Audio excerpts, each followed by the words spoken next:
और आप तमाम वो लोग जिन्होंने संक्रमण काल में भी मुट्ठी भींचकर क्रांति का सूरज उगाने की शपथ लेते हुए यहाँ पर आने का कष्ट किया है, आप सबका स्वागत, आप सबका अभिवादन। मैं सोच रहा था समाजवाद क्या है और आज जो अलायंस हो रहा है ये क्या कर रहा है, अलायंस का काम क्या है। जब जब देश में जब दुनिया में सर्वाधिक बड़े आक्रांताओं ने आवाज उठाई है, जनसमूह के खिलाफ निर्णय लेने शुरू किए हैं, तो कभी भगवान रामचंद्र जी के रूप में कोल को लेकर, भील को लेकर, पिछड़े को लेकर, दलित को लेकर, शोषित को लेकर, बंदर को लेकर, भालू को लेकर दुनिया के सबसे बड़े आक्रांता को हराने का काम किया। और दोबारा जब ये संक्रमण काल आया तो महाराणा प्रताप के रूप में, विश्वास मुझे निज वाणी का है राजपूत कुल प्राणी का, वो झुक सकता है वीर नहीं जो दूध पिया छत्राणी का। दुनिया के सबसे बड़े आक्रांता से लड़ गए, उनका साथ देने वाला कौन था? कोल थे, भील थे, पिछड़े थे, दलित थे, शोषित थे, वंचित थे। महाराणा प्रताप लड़े।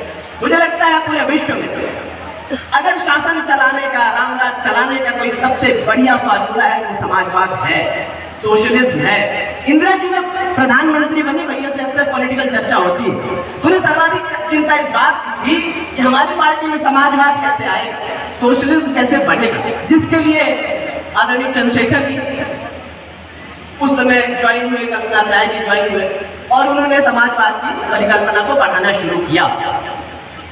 मेरी और भैया की जब फोन पे बात होती है तो वीपी सिंह जी, चंद्रशेखर जी पे बड़ी चर्चा होती है, लेकिन आज आप मेरी बात से सहमत होंगे कि चंद्रशेखर दुनिया के इकलौते नेता थे। हिंदुस्तान के आज की दुनिया में सर्वाधिक बड़े लोकतांत्रिक देश के इकलौते पूर्व प्रधानमंत्री ऐसे थे जो कहते थे राजनीति में समर्थन और विरोध दिखाई देना चाहिए। अगर आप किसी के साथ खड़े हो तो वो भी दिखाई दे, नहीं है तो वो भी दिखाई दे। मैं बहुत ज्यादा बात नहीं करूंगा, मेरे तमाम बड़े यहाँ पर हैं। मैं एक संस्मरण कह के जाना चाहूंगा, मेरे तमाम नौजवान साथी यहाँ पर हैं। मत भूलना, समय के जिस कालखंड में ईडी सीबीआई के छापे लगाकर लोगों की जुबान पर ताले लगाए जा रहे हैं, मत भूलना क्या आपके हाथों में हथकड़ी पहनाई जा रही है, आपके पैरों में बेड़ियां डाली जा रही है, आपके सपनों पे जंजीर डाली जा रही है। उस समय ये कुछ मुट्ठी भर लोग हैं जो एलान करने के लिए तैयार है, बिना डरे बिना लड़े हर तरह से लड़ने के लिए तैयार है। न डरे थे न डरेंगे, लड़े थे लड़ेंगे। आपके हवाले से इतना कहना चाहता हूँ कि नहीं मिलता है साहिल। हम लोग 2012 में जेल गए एक आंदोलन में, तो मुझे मेरे बड़े भाई अभिषेक सिंह राणा ने किताब दी थी और उसका रेफरेंस ये दिया था कि जब महाराणा प्रताप सिंह जेल में थे तो उन्होंने ये पढ़ी थी, नष्ट में रखी। उसी कुछ पंक्तियां आपको समर्पित करते हुए, मैं लोगों को समर्पित करते हुए जाना चाहता हूँ कि वसुधा का नेता कौन है, भूखंड विजेता कौन है, अतुलित यश क्रेता कौन है, नवधर्म प्रणेता कौन है, जिसने न कभी आराम किया, विघ्नों में रहकर नाम किया। जब विघ्न सामने आते हैं सोते से हमें जगाते हैं, मन को मरोड़ते हैं पल पल, तन को झोड़ते हैं पल पल, सतपथ की ओर लगा करके जाते हैं हमें जगा करके।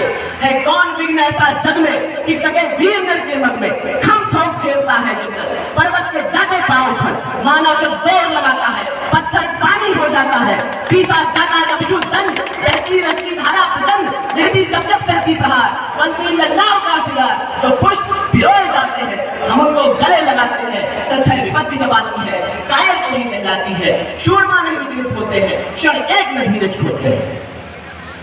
मेरे साथियों, ये संक्रमण काल में आपका लड़ना आपको इतिहास के पन्नों में याद रखेगा। और ये जो लोग मंच पर खड़े हैं अपने हित से अलग, मुकदमों के डर से अलग, शोषण और प्रताड़ना के डर से अलग, इनका नाम भी स्वर्णिम अक्षरों में लिखा जाएगा। चलते चलते आपसे बस इतना कहना चाहता हूँ कि नहीं मिलता है साहिल, मत मिले मझधार में रहना, खटाओं की तरह छाए हुए अखबार में रहना। यही दुनिया किसी दिन देखना सर पर बिठाएगी, मगर ये शर्त है कि बस इसी रफ्तार में रहना। इंकलाब जिंदाबाद।